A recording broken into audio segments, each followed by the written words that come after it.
All right, so let me ask you this though.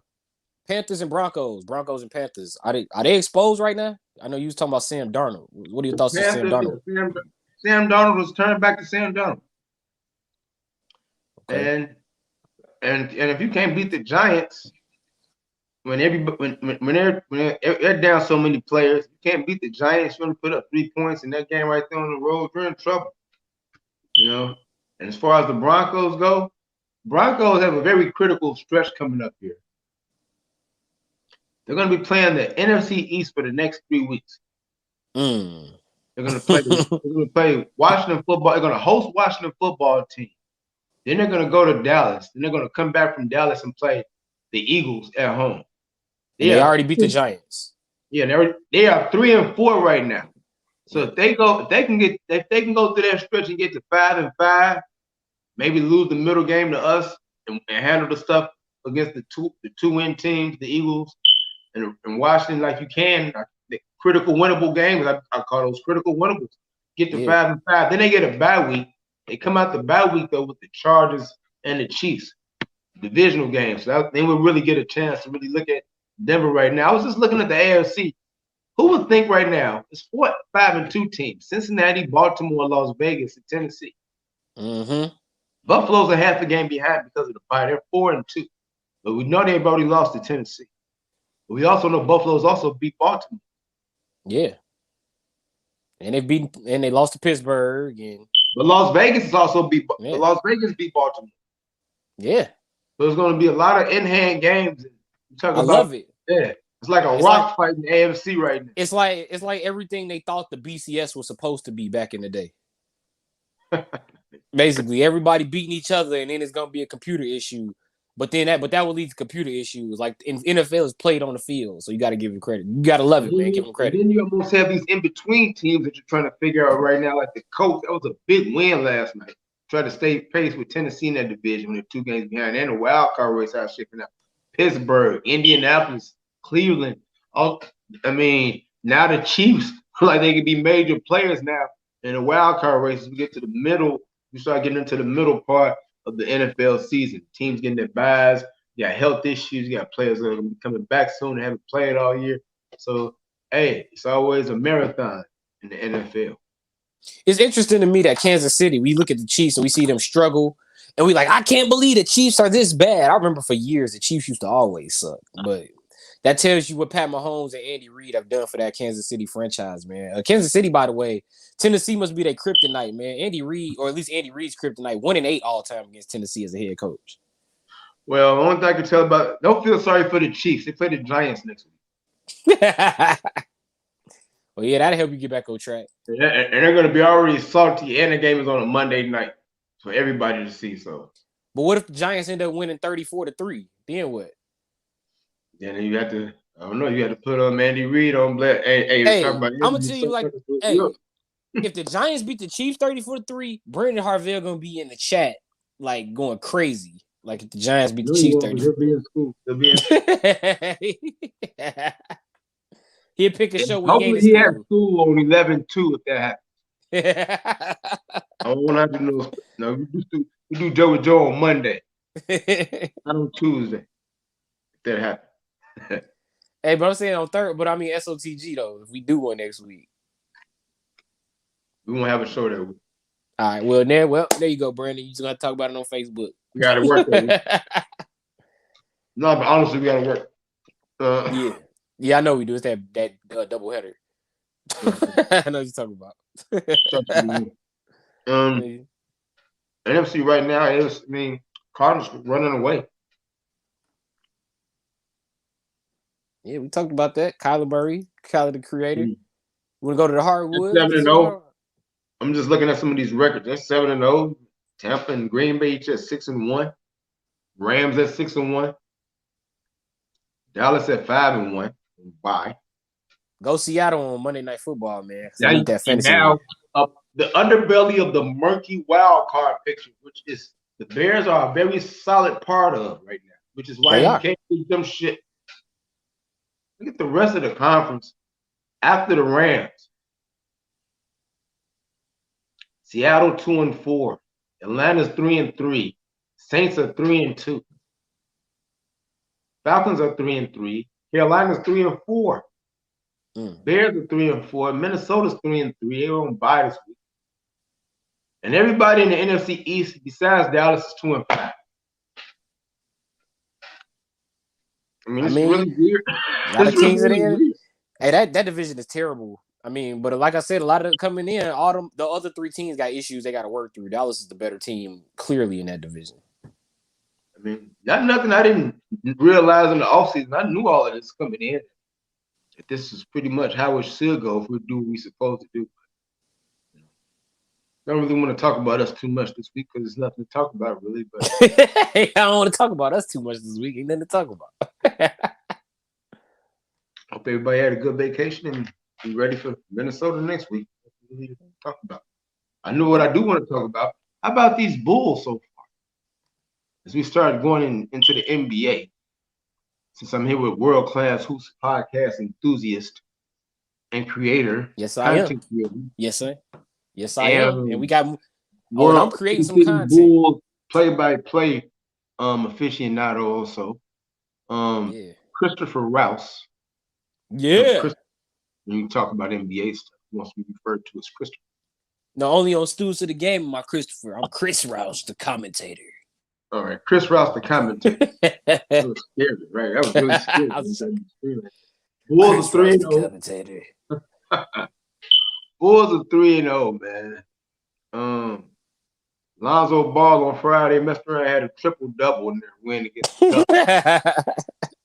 17, 10, and 10. Zach LaVine was very hot, 32 points. And then on the next night, one thing I've learned about Detroit is they're going to play hard and they're going to really muck the game, yuck the game. Yes, they are. But the Bulls were able to battle through it to beat the Pistons for the second time this season.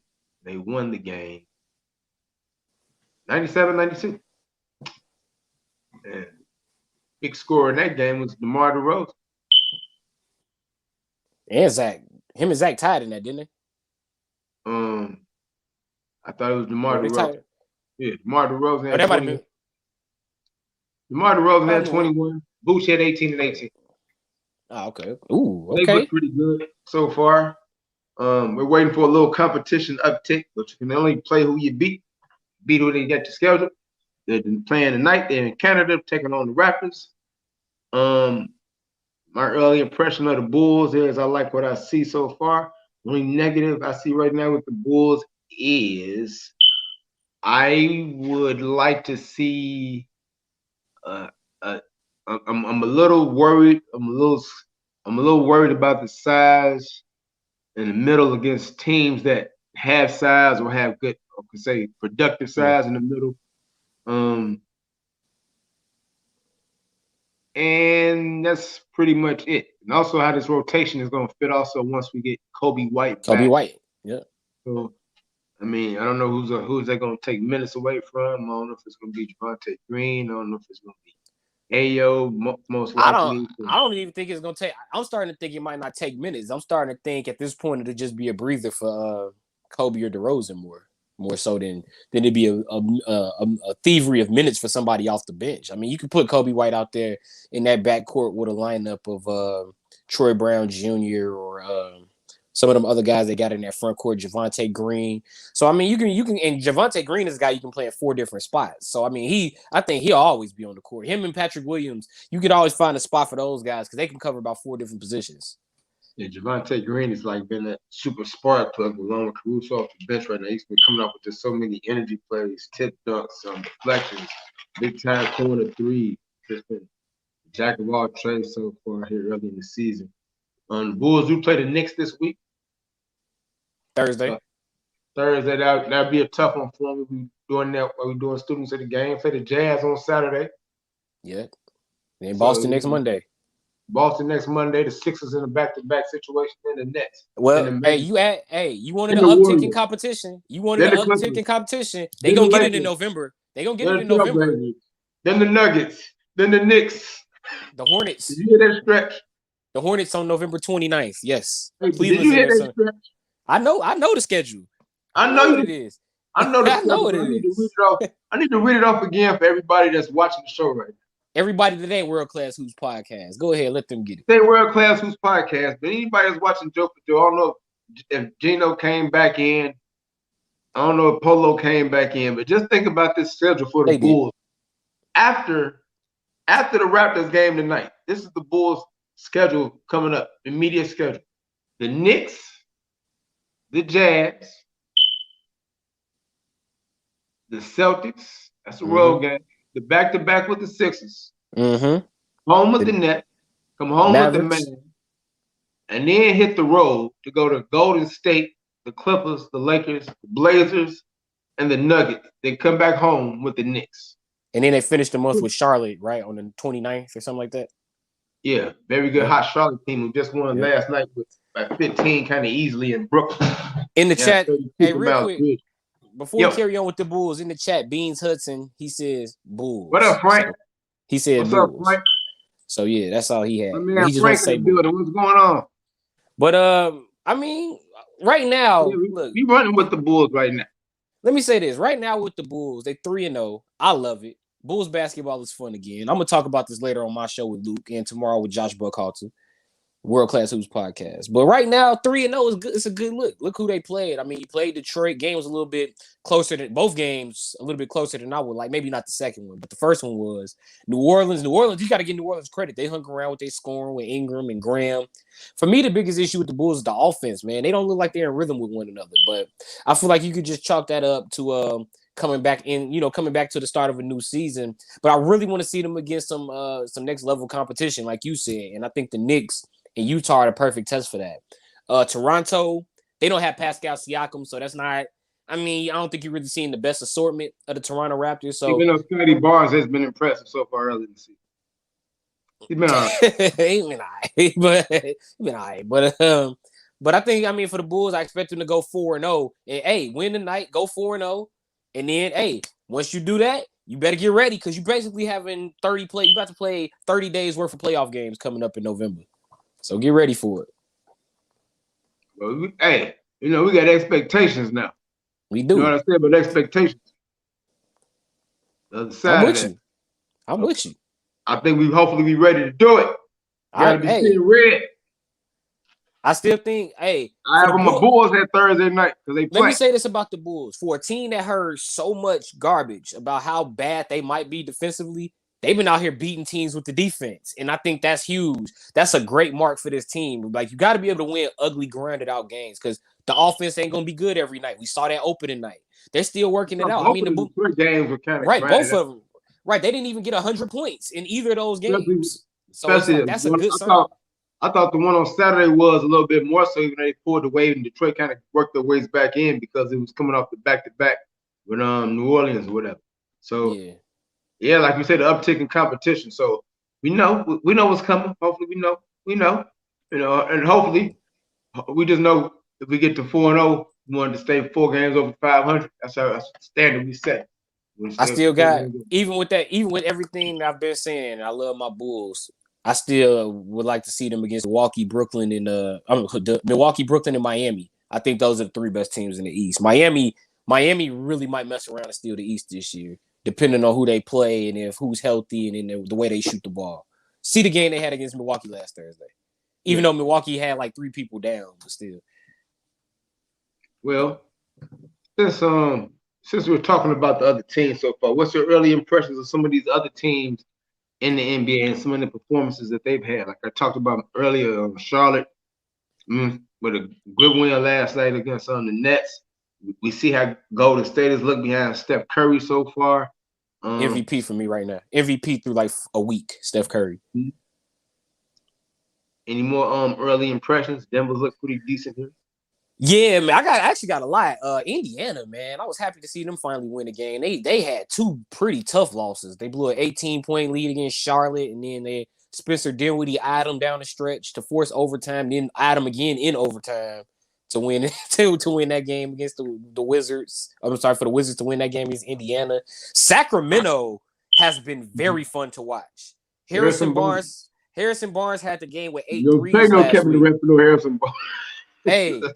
No, not even that. He had the game last week. He had 8 threes against the Blazers. 8 threes and 36 points against Portland. But Davion Mitchell, But Davion Mitchell Mitchell. too. He's been like he did good against Donovan Mitchell. They lost that game, but he was playing good against Donovan Mitchell, and then he played good against Steph yesterday before Steph wins his MVP bag. So I mean, but Sacramento, they're looking pretty good, but I'm not picking them to make no playoffs or nothing. But they're looking pretty good. Cole Anthony, I picked him. I said he could be most improved. He proved it yesterday, 29, 16, and 7 against the Knicks. But it all comes down to what's going on with the Lakers, who are struggling, Kyrie Irving and Ben Simmons. I mean, Ben Simmons is out. So those are the three things. I think Philadelphia, they proved they can still lose even without Ben Simmons. They'd be better off just to send him home at this point. Kyrie, I mean, I think the Nets will be good. I just would like to see them experiment with Patty Mills in the starting lineup for the Lakers. I think it's just about gelling. I mean, that's literally three all NBA 75 talents on that team. So it's just give it some time. It'll work out. Okay. How about that? It'll work out. It'll work out for the Lakers. Lakers did win last night, 121-118, beating Memphis. Good game. Ja had 40. Came up a little short. And the Warriors beat the Kings. They did. They did beat the Kings. Shout out Jordan Poole. Shout out Jordan Poole too, man. That's another dude who's been hooping. He's been balling since he got that lineup. I thought that Warrior team, everybody got a lot of playing time last year. So it becomes know-how, confidence, learn how to work and learn how to get prepared for them games or whatever. Hey, you have a bigger role. Okay, I'm ready for it. I had a big role last year. I'm ready for it. And that's how the rest of these people, like say Jordan Poole, Kevon Looney, now main cog, especially with like Wiseman together, you know. A lot of these players got a whole bunch of playing time without Steph last year. So they like they're ready here early in the season. Two other things I want to say before we get off NBA in the Eastern Conference. With Atlanta, and I'm going to talk about this with Josh Buckhalter tomorrow on World Class Hoops podcast. Cam Reddish, looking for him to make that next step in Atlanta. Had a huge game in their opener when they beat Dallas. And also, the Knicks are shooting threes this year. I don't know if you saw the game they had against Orlando last Friday, where they had like 24 threes in that game, and then Obi Toppin was hitting the threes in the game on Wednesday against Boston. So it's the Knicks getting better, man. They're getting better out there. It's a good test Thursday. Yeah, it's a good test on Thursday. Definitely, I agree. That's why I'm also got to raise the level. Having my boys raise that damn level, man. Raise that damn level. We want some playoff teams. They ain't fun when I'm on your side. I know, right? You ain't forgot about the Bulls. No, this cowboy up, bear down stuff. I swear, like we are never winning at the same time in football. It's like one of us is up, the other one is down, or we both 8-8. It's like, come on. Man. A lot of reflex said, he's off his hiatus now. He's talking about Chief fans. At least this. Look at it this way. At least you're not Bear fans. How you gonna say that when we got y'all, we sent y'all coach home? Go somewhere, dog. Well, we didn't send him home, but we was the last game he coached. Right. He's the last game he coached. His potty mouth sent him home. Potty mouth. Mm-hmm. Potty mouth. The World Series starts tomorrow night. Houston Astros be hosting the Atlanta Braves in game 1. And I'm going to tell you who's pitching in 2 seconds because that's what I do. I tell you things. Hopefully. I like to tell you things. I hope you do. You hope you do? I hope I do too. Yeah. All right. Pitchers will be Charlie Morton. He's going to go against Framber Valdez for the Astros. Framber. Gonna be big Framber. Okay. Framber. I don't know, man. I'm leaning toward the Braves in this series. I want to. And I'm not doing this to mess with Justin. I just think about pitching here. Haven't been seeing a lot of long performances here in these playoffs as far as pitching. And I like the Braves starters. I like that rotation that has sets up. I like Morton and Knight. Still going to have Max Fried. You're going to have Ian Anderson. So I think those guys will be able to go a little bit more longer into the games. I know Houston's got the very solid World Series experience lineup. You're talking about Altuve and Bregman and Correa. They've all come up big in the Boston series. Dusty's trying to get his first World Series ring, and everybody's rooting for Dusty. But I'm going to go with the Braves. They broke through the Dodgers. They beat the best team. It was the best team that won. They beat Scherzer. They beat Betts and them. So I'm going to take them against the Astros.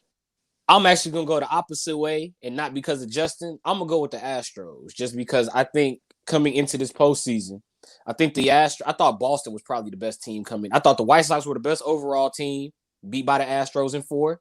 And I thought Boston was the team you don't want to play in October, beaten by the Astros in 6. So, I mean, I just think at this point you got the you got a buzz. The Astros are the buzzsaw right now, and they about to play the Atlanta Braves. They're going to run right through the Atlanta Braves. And I like Atlanta.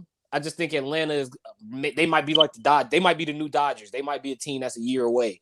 And the reason why I say that, Ronald Acuna's not playing. If they had Acuna, I think Atlanta probably would win this series, probably about 5 or 6 games. But without Acuna, and also with the way Houston, because of the American League really overmanages their bullpen in the postseason. So I think Houston will have that advantage, especially when they go up against Atlanta, especially when it comes time to have to manage the pitchers and being in the lineup. So I think Houston should be the team in the to take the series. But what about this Brave lineup? Look at Eddie Rosario and the big hits he's been coming up with. You still got a veteran guy like Freeman there. Ozzy Albies is still here. How about the new Mr. October, Jock Peterson? You know what I'm saying? It's been coming and smacking stuff around. You got Duvall, Riley still hanging around. So don't No. Definitely not. Definitely not, man. I like Ozzy Albies and Swanson and Freddie Freeman, who's been around forever, man. All these guys, I'm very familiar with the Braves. I just think right now Houston is the buzzsaw right now, and for Houston, this is the perfect chance.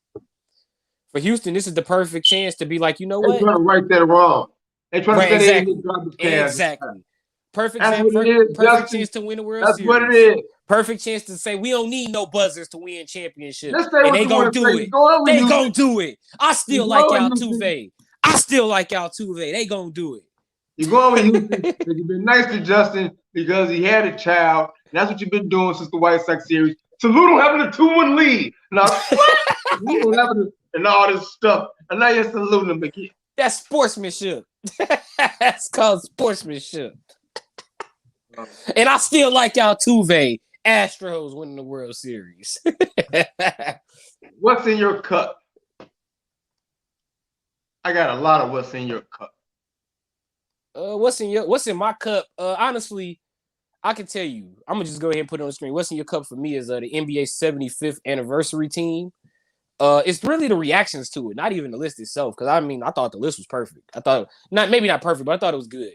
Because everybody that made that NBA 75 list was deserving. Yes, James Harden. Yes, Damian Lillard. Yes, Anthony Davis. So chill out, man. I mean, some guys are gonna make it in NBA 100. Klay Thompson, he'll be NBA 100. Dwight Howard better be NBA 100. He should have been. Dwight Howard is the only person that didn't make it that I felt that was an egregious snub. That's the only person I thought, like, damn, no Dwight? That's tough. Like, how you leave Dwight Howard off? And then it was 76 people. So how did Dwight not make it? Like, how you ran over into Dwight still don't make it? They it was a vote thing about somebody was tied in votes, and that's why it was an extra person. But they didn't reveal who were the 2 people that were tied. 75 and 76 spot. I wouldn't be surprised if it was 2 of the 3 guys I just named, Lillard, Harden, and Davis. So I wouldn't be surprised if it was those 3. I'm sure you're gonna find out. You should have access to that. I know you do. I don't have access to that. I don't have a vote, dog. But they know you though. They know me, but I don't. I'm not that deep. They know they know me by face and by sight. They know me when they see me. Thought they would have told you. So egregious news about the 7015. Vince Carter was interesting, but they said, might have been the level up under. I always look at the mic. Bryant, Wade, Iverson. Was he in that? Was he as good as the Reggie Millers, Ray Allen-ish up in there? Was he? He's a great dunker. Thing. It's a little close. Great dunker. Great dunker. He's They almost made it to the finals. They lost the game 7 when he went and graduated in North Yeah, they Carolina lost to that Philly. year. Yeah, they Lost lost to to Philly. Philly. That was really probably his best chance. It's like some Yeah. team accolades. And it was really then just really about longevity. So Kyrie was kind of interesting, I guess. Clay, It was just like Klay Thompson. See NBA 100. They only got so many spots. only so many spots. Only so many spots. You can't put everybody now in there. You gotta put Chris Paul in now. You can't. Ain't enough room for you yet, Kyrie. Even though I will say this, Kyrie's like, but look, I won a chip and I won an Olympic medal. He said, nah, that's what I was about to say. That's what I was gonna say. My argument, I love Damian Lillard, but I totally understand the argument against him. I understand. I totally understand the argument against Damian Lillard, but he's also moving at a Hall of Fame pace when you look at his scoring. So I understand like why he's in there, but I also understand like he don't have an MVP, he don't have a scoring title. He's gotten into the conference finals, but you also could say that same thing about Dominique Wilkins. So it's like, so I understand why Damian Lillard is in there. He's moving at a Hall of Fame pace. The Kyrie thing is, I would be thinking about the last 3 to 4 years since that. When I thought he was damn near like one of probably the best point guard in the league at the time when they won the chip with Cleveland and they won the Olympic medal like 2 months later, and he was just looking like dazzling, dancing on people. Yeah. Then the stretch there from Boston and him Boston was more successful at that time, and he was watching the street club when he was out. Yep, with Terry Rozier. That's why Terry Rozier got paid because of that. Because of that stretch. He had this little stretch, I guess, in Brooklyn now where he's been kind of banged up and also. So that's probably what maybe Dame, Chris Paul, those type of people, Harden to elevate maybe a little bit. What have you been doing the last 3 years, Kyrie? We've been winning MVPs, triple doubles, Westbrook, 2 years at triple doubles at a Oscar Robertson pace the whole season 2 times in a row. So 3. Yes, those factors, move elevated. Like Drake was saying a couple albums ago. Elevate. Hey, you know what though? Another thing about Damian Lillard, he literally ended OKC as we knew them, man. Like, come on, man. That's one of the things that's gonna live forever. Like in the annals of NBA playoff history. Like that's another thing when it comes down to these NBA lists, you got to remember it's NBA only. So stuff like playoff moments and like, things you did that get aired like 5 times a year and during the playoffs every year, that type of stuff is going to get you just like that Christian Laettner shot. Every March Madness, we see that damn Laettner shot. You know why? Because it's iconic. Just like Damian Lillard's shot against OKC was just an iconic moment. You remember where you were at when it happened. And by the way, speaking of that, I hope that Jalen Suggs shot replaces Laettner. I'm tired of seeing that damn shot. I'm tired of seeing Laettner hit that damn turnaround every year. I'm tired of seeing that every year, man. Come on.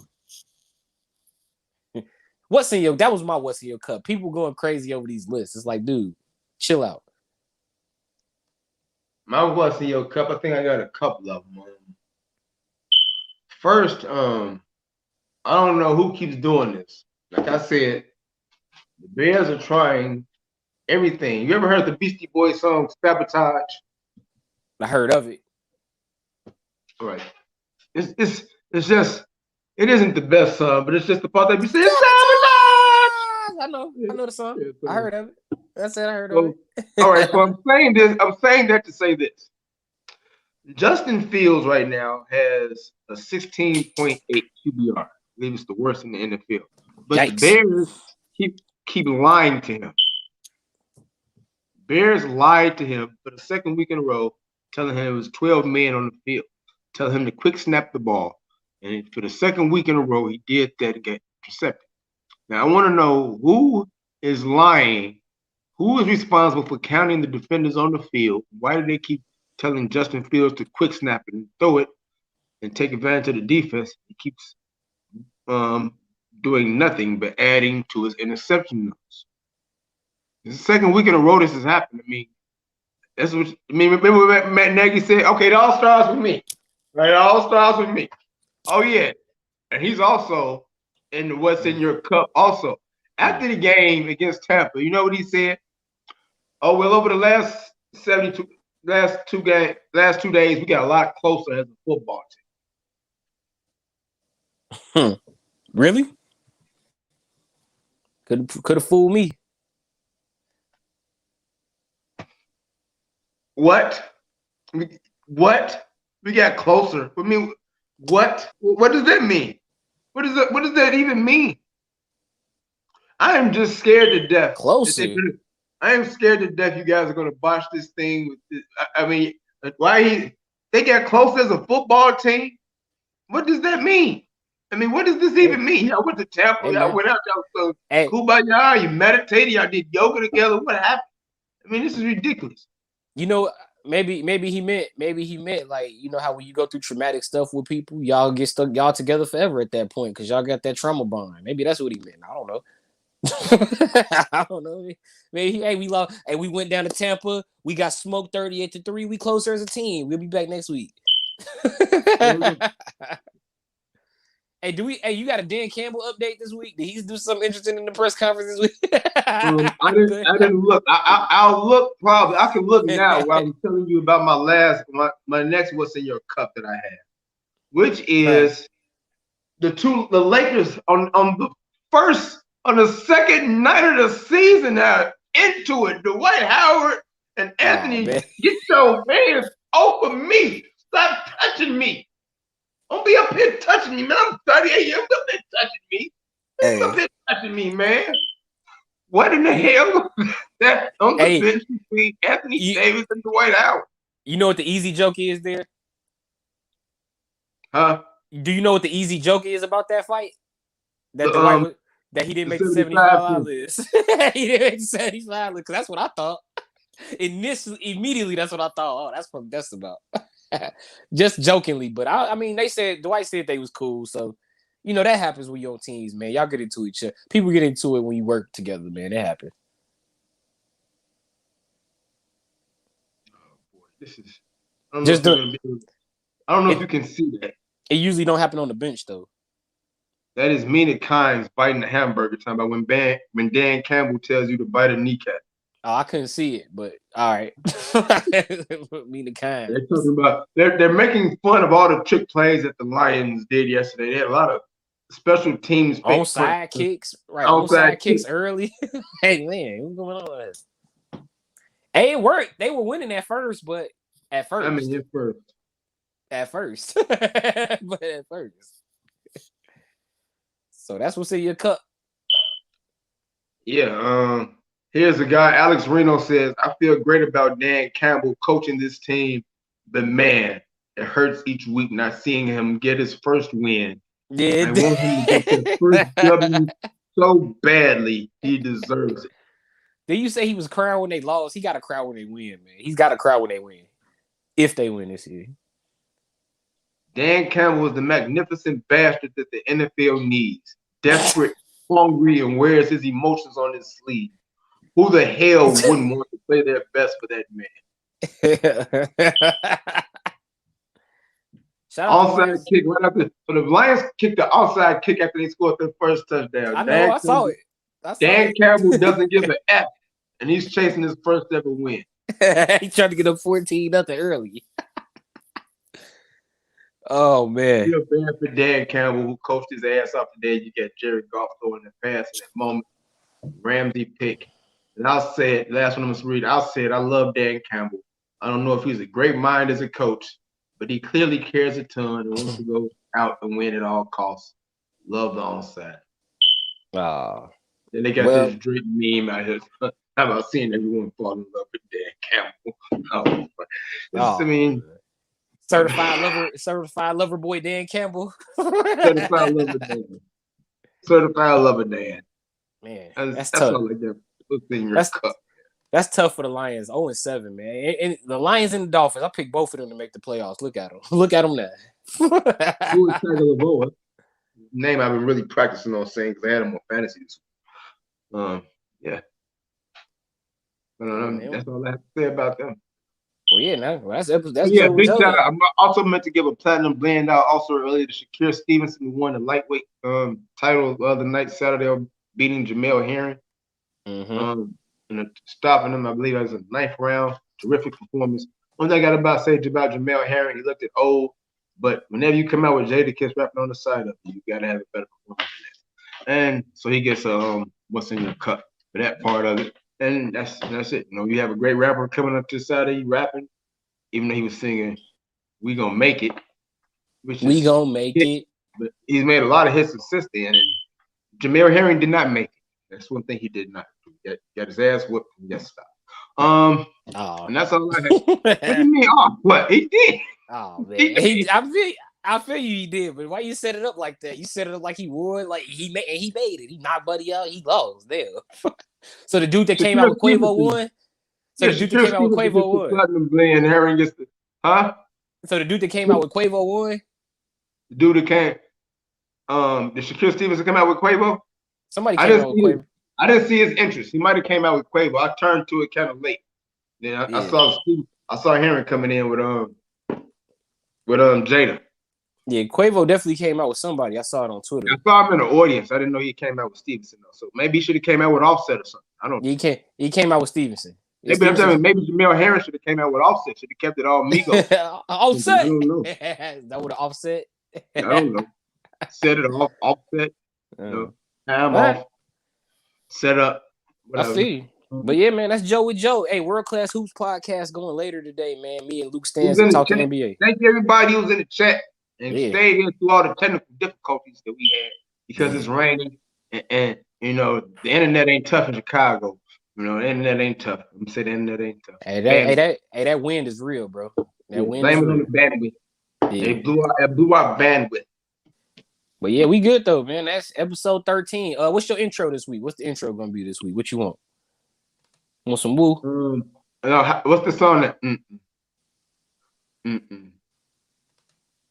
Call Letter Brooklyn, Call Me Bay. I don't know what that is. Well, I don't know the name of the song. Just How would I don't narrow it down? I don't know the name of the song. I gotta ask one of the kids. What's the name of the song? All right. Well, yeah. When you find out, send it to me. We'll put the intro up. Catch it on Apple, Anchor, Google, and Spotify. I'm gonna put some young people music on it this week. So. Okay. All right. Well, yeah. When you get that song, let me know. I don't know the name of the song. But if the Bears get a touchdown this week, no, don't do that. Don't do that. I'm scared.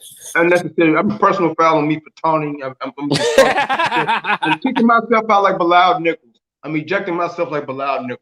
Why do the Bears keep punching people? They got 3 punching ejections in the. What are they teaching? Well, we gotta go. I'm done. We gotta go. For Chris Rouse, I'm Joseph Gregory. Thank you for tuning in to Joe with Joe. We'll see y'all later, man. Peace. What they teaching? They teaching here. They keep punching people with helmets on at that. You're gonna break the man. Yeah, man.